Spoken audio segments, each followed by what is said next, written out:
This week in day camp, Frankie and Sasha are practicing impulse control, holding place while another dog is working. We started off this exercise by having just both of them hold place.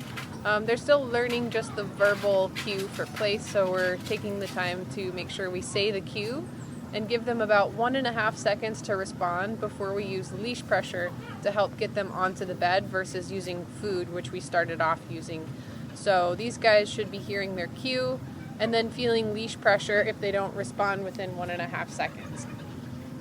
Once the dogs are on place, we withhold reinforcement until the dog is completely settled. So you'll see me feeding the dogs on place for being completely calm, relaxed, and settled on the place bed, and for maintaining that through the distraction of the other dog working.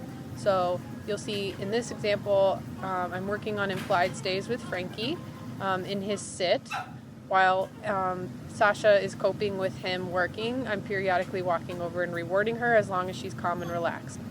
For Frankie, with his implied stays, he's hearing his command for sit, and if he breaks out of that position or if he slides into a down, I'm using his no reward marker and fixing it, and I'm usually trying to redo whatever kind of distraction I just did, whether that's walking a couple feet away from him, and then returning to him. So just kind of making sure he has the ability to hold sit and down while I'm moving around until he is released. So being able to kind of maintain those positions around some general distractions.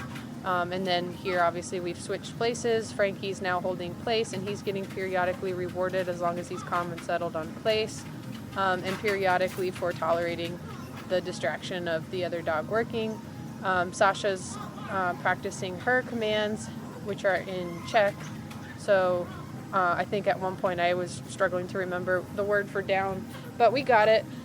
So same thing, we're working on her implied stage. She's holding these, the sit and the down command until she is released, and we're working on just being able to move around her, move to the other dog to reward, and so they did pretty good with this exercise.